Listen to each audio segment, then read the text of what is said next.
બે પ્રકારની હોય. એક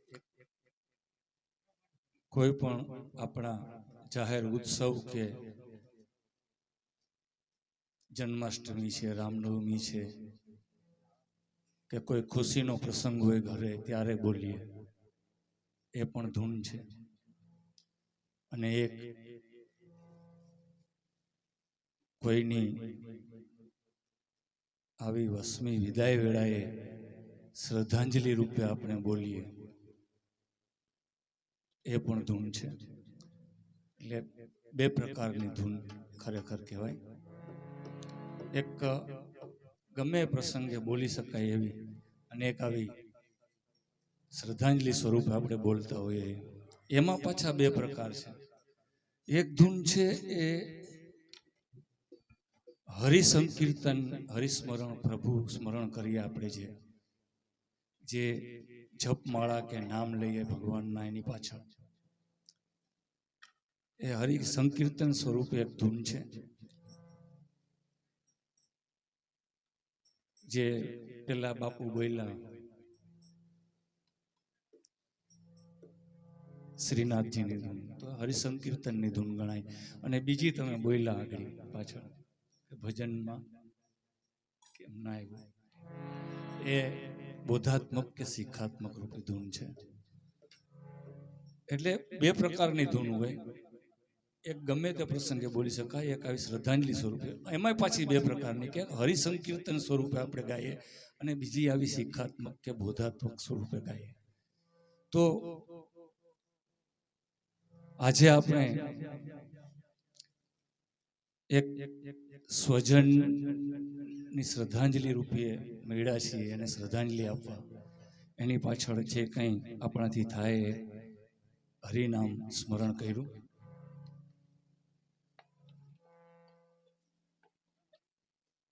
હવે આમ લગભગ આપણે ધૂનના અંતિમ પડાવ બાજુ જઈએ છીએ. કહેવાય છે કે કોઈ પણ બાબતના બે છેડા હોય, એક શરૂઆત હોય, એક અંત હોય. તો હવે આપણે ધૂનના લગભગ અંત ભાગ તરફ જઈ રહ્યા છીએ. હરેક વસ્તુના બે છેડા હોય, શરૂઆત અને અંત. તો જન્મ એ પણ જીવનની શરૂઆત છે, અને મૃત્યુ એ જીવનનો અંત છે. આ બે બિંદુઓ વચ્ચે જ સમગ્ર અસ્તિત્વ ટકી રહ્યું છે.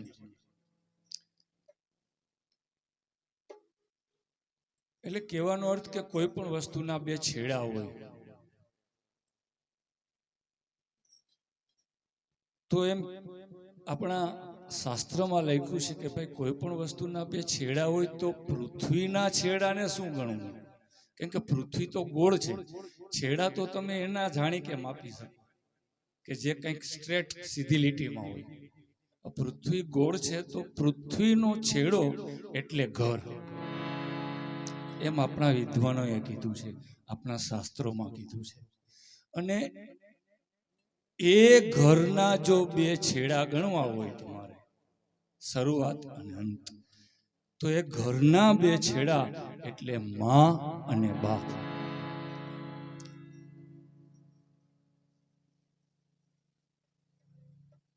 આ દુનિયામાં તમે ગમે તે ધર્મને માનતા હો, ગમે તે સંપ્રદાયમાં હો, પણ એક વસ્તુ સમજી લેજો, માથી મોટી કોઈ ભવાની નથી, અને બાપથી મોટો કોઈ મહાદેવ નથી. આજે તમે જે કંઈ પણ જીવનને ભોગવી રહ્યા છો, એ ખરેખર તો આપણા મા બાપે આપણી પાછળ વાવેલી ખેતી છે. આપણે લગભગ ખેડૂત ડાયરો છીએ બધા. એટલે સાચો ખેડૂત તો ખરેખર એ કહેવાય કે જે પાણીનો સ્ત્રોત વેડફાઈને જતો હોય એને સિંચાઈ કરી અને ખેતર તરફ વાળીને એમાંથી પાક કરી લે. એવી રીતે આ જીવનમાં પણ સમયનો જે સ્ત્રોત જાય છે એમાંથી થોડો સ્ત્રોત આપણે આવા સત્સંગમાંથી વાળી લઈએ, મેં તમને કીધું એમ માથી મોટી કોઈ ભવાની નથી, બાપથી મોટો કોઈ મહાદેવ નથી. આ દુનિયાની મારી નજરે જો કોઈ મોટામાં મોટી કરુણતા હોય તો એક છે એ મા બાપ વિનાનું ઘર, અને બીજી છે એ ઘર વિનાના મા બાપ. આનાથી મોટી કરુણતા મારી નજરે કોઈ નથી. માં બોલો એટલે મોઢું ખુલે અને સમગ્ર અસ્તિત્વ જાણે કંઈક આમ ભરાઈ ગયું હોય એવો તમને અહેસાસ થશે. માં બોલો એટલે, બાપ બોલો એટલે એવી જ રીતે એ જ પાછું બધું જાણે હોઠ ભેગા થઈ જાય. જે છૂટા પડ્યા હોય માં બોલતા હોઠ છૂટા પડે, બાપ બોલો એટલે એ જ હોઠ ભેગા થાય અને અસ્તિત્વમાંથી લગભગ બધું ખેંચાઈ જાય. તમે જો ખાલી ખાલી થઈ જતું એવું લાગે. માં પોતાના બાળકને 9 મહિના સુધી પોતાના ઉદરમાં રાખીને પોતાના લોહી માંસથી એને નિરૂપી અને આ પૃથ્વી ઉપર ભેટ આપે છે. તો એ જ બાપ સમગ્ર જીવન દરમિયાન એ પોતાના સંતાનોને પાળે છે, પોષે છે, અને જ્યાં સુધી એ સમજદાર ન થાય સંતાન ત્યાં સુધી પોતાના ખભા પર એનો ભાર વેરે છે. માં સમગ્ર બુરાઈ, સંસારની બુરાઈથી પોતાના બાળકને પોતાના પાલવમાં ઢાંકી અને આ સમગ્ર સંસારની બુરાઈથી બચાવે છે. તો એ જ બાપ આ સમગ્ર સંસારની બુરાઈ સામે કેમ સંઘર્ષ કરીને જીવવું એ સંતાનને શીખવાડે છે. માં પોતાના કેળમાં બાળકને તેડી અને જે કંઈ પોતે જોયું છે સંસારમાં એ બતાવીને એના વિશેની સંતાનને સમજ આપે છે. તો એ જ બાપ પોતાના એ સંતાનને ખભા પર બેસાડી અને પોતે નથી જોયું એ બતાવીને એની સામે તારે કેમ સંઘર્ષ કરવો એ શીખવે છે. માં અને બાપ વિશે કદાચ જેટલું બોલવું હોય એટલું ઓછું પડે. એટલે કહેવાનો અર્થ એ છે કે ખાસ ધ્યાન રાખો, એક પેઢી વાવે ને એ બીજી પેઢી ખાઈ શકે. આજે આપણે દુઃખી છીએ એનું કારણ એ છે કે આપણે આ જે ઇન્સ્ટન્ટ યુગમાં આવી ગયા ને, આપણને બધું તાત્કાલિક જોઈએ છે. તાત્કાલિક કશું મળતું નથી ભાઈ. સવાર પછી બપોર થાય, બપોર પછી સાંજ થાય, સાંજ પછી રાત થાય. ધીમે ધીમે ધીમે ધીમે બધું કુદરતનો એક ક્રમ ગોઠવેલો છે. હરેક વસ્તુને એક સમય લાગે.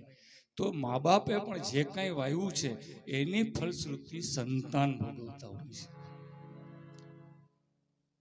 કોઈ માણસ એમ કહેતો હોય કે આ બધું મેં કર્યું તો એ ખોટી વાત છે. તમારા વડીલોનું જે પુણ્ય કર્મો છે એનું વાવેલું છે એ આપણે અત્યારે ખાઈ રહ્યા છીએ. આપણે જે વાવશું એ આપણા સંતાનો ખાશે. આજ તમે ક્યારેક એસીમાં બેસીને એની ઠંડક મહેસૂસ કરતા હો તો સમજી લેજો કે મા બાપે તડકામાં પાળેલા પરસેવાની કમાણી આપણે ભોગવી રહ્યા છીએ. બહુ હાઈફાઈ યુગ આવી ગયો છે ભાઈ અત્યારે. ગઈકાલે જે લક્ઝરી ગણાતી હતી ને એ આજના જીવનની આવશ્યકતા બની ગઈ છે અને આવતીકાલની અનિવાર્યતા બની ગઈ છે.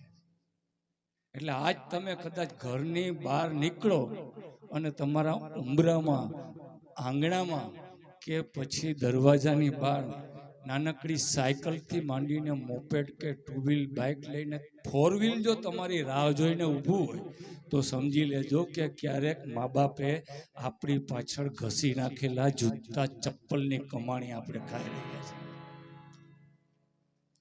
તમે ઘરે જાઓ, તમારા જમવાના સમય પહેલા ઘરે તમારા મનગમતા ભોજનની થાળી તમારી રાહ જોઈને બેઠી હોય અને સામે તૈયાર હોય તો સમજી લેજો કે મા બાપે ક્યારેય ભૂખ્યા રહીને આપણી પાછળ કરેલા સંઘર્ષનું પરિણામ આપણે મેળવી રહ્યા છીએ. કહેવાનો અર્થ, વિના કારણ તમારી જિંદગીમાં ખુશી ને આનંદનો જો અહેસાસ થતો હોય તો સમજી લેજો કે ક્યાંક પણ આપણા મા બાપે કરેલા પુણ્ય કર્મોનું ફળ આપણને મળી રહ્યું છે. કદાચ ગમે એટલું બોલીએ મા બાપ પાછળ, તમે કહો તો હું સવાર સુધી બોલી રાખું, એટલું બોલાય. અને એટલું બધું લખાણું છે ભાઈ, માં વિશે તો બહુ લખાણું ભાઈ. માં સંસારના સાહિત્યનો કદાચ નાનામાં નાનો શબ્દ હશે માં, પણ આખા સંસારનું સાહિત્ય સાથે મળીને જેની વ્યાખ્યા તમને ન સમજાવી શકે એવો શબ્દ એટલે માં.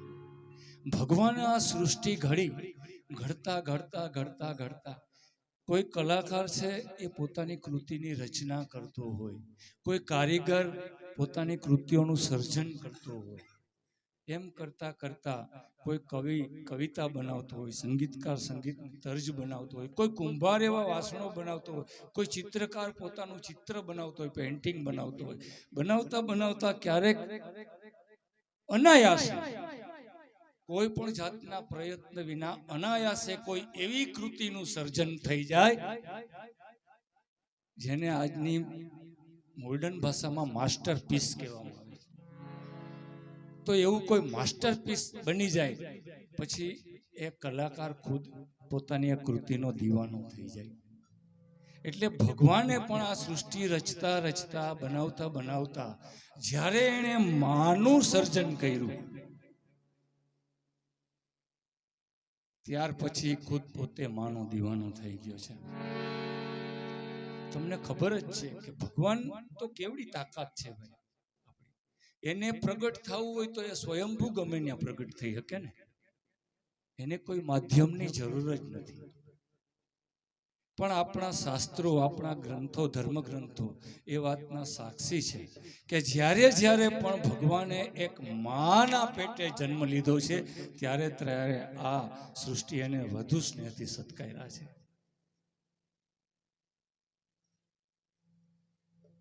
કહેવાનો અર્થ કે મા બાપથી મોટી આ દુનિયામાં કોઈ તાકાત નથી, કોઈ શક્તિ નથી.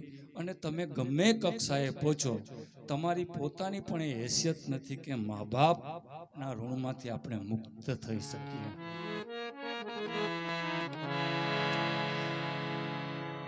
સમય જાજો વયો જાય ને કદાચ કોઈને વધારે ઓલું લાગે એટલે વધારે નથી બોલતો. આજે પણ આપણે આપણા માવતરની શ્રદ્ધાંજલિ માટે મળ્યા છીએ.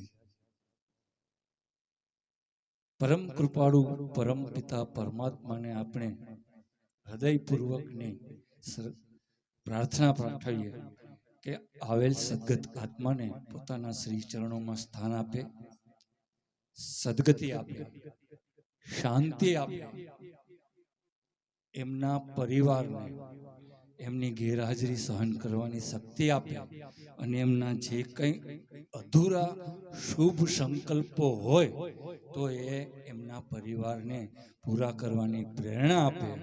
એવી પ્રાર્થના સાથે આપણે એક શ્રદ્ધાંજલિ મા બાપને અત્યારે અહીંયા રજૂ કરીએ.